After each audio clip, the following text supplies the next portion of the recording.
Our Bible verse for today is Psalms 9:2.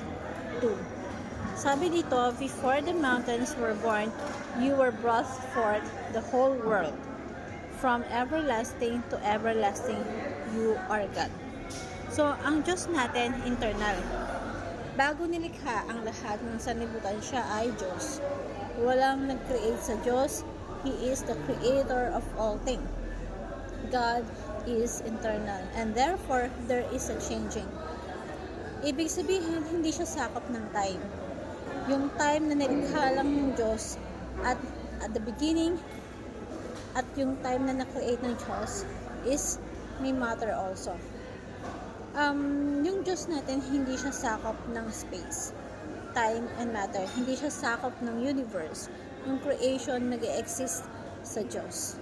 Lahat ng creation nasa presensya ng Diyos. Yung puso ng tao, dahil sakop yun ng time, minsan namamature, minsan immature. Minsan okay, minsan hindi. Kasi within time, nagbabago-bago, pero Diyos natin is out of time. So, wala talagang nagbabago sa Diyos. He is today, yesterday, and tomorrow. Yung pagtitiwala natin sa Diyos, alam natin sa Diyos na siya yung hindi nagbabago. Reliable. So, sabi nga sa Numbers 23:19, God is not man, that he should lie, or a son of man, that he should change his mind. He is said, and will he not do it? Or has spoken, and will he not fulfill it? So, yung Diyos, pabago-bago, hindi siya pabago-bago ng isip. Or, pag sinabi niya, babaguhin niya. Babaliin niya yung word niya. Yung Diyos natin, pag sinabi niya, tutuparin niya, gagawin niya. So, thank you are not changing. And immutable. Immutable God. Yung pag-ibig niya for us is eternity. Yung pagmamahal niya, forever yan. Yung Diyos natin forever, pero yung pagmamahal niya, gawin yung Diyos natin forever, pero yung pag-ibig dito sa lupa, walang forever, diba? Kaya nga laging bigo or lagi tayong nasasaktan pagka nagbase tayo sa pagmamahal dito sa lupa. Even our God is outside creation. He's still working inside of the creation. So, in actual present, active siya. So, actual present time natin, active siya.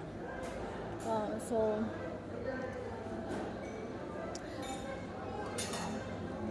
si Kristo mismo yung buhay na walang hanggan.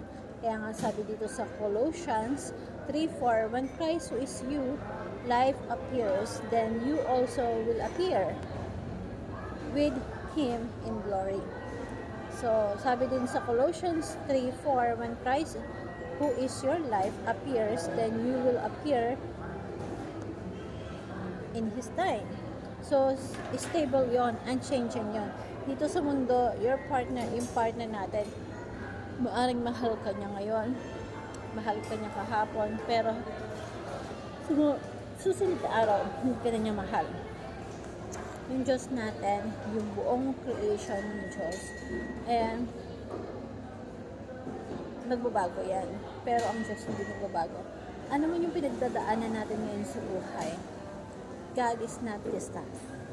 God, siya yung Diyos na hindi malayo sa atin. Siya yung Diyos na malapit at kasama natin ngayon. Sabi nga sa Romans 8:18, consider that our present sufferings are not worth comparing with the glory that will reveal us. Remember, our suffering is temporary, but our hope is God is eternity. Hope this verse na meron tayo ngayon, makita natin na at pagkatiwalaan natin yung Diyos natin, yung love kasi niya sa atin, unchanging yun, compared dun sa worldly love na meron tayo dito sa mundo. So, sabi nga, let us seek His let us seek first in His kingdom, and all things shall be added unto you. Thank you, everyone, and God bless.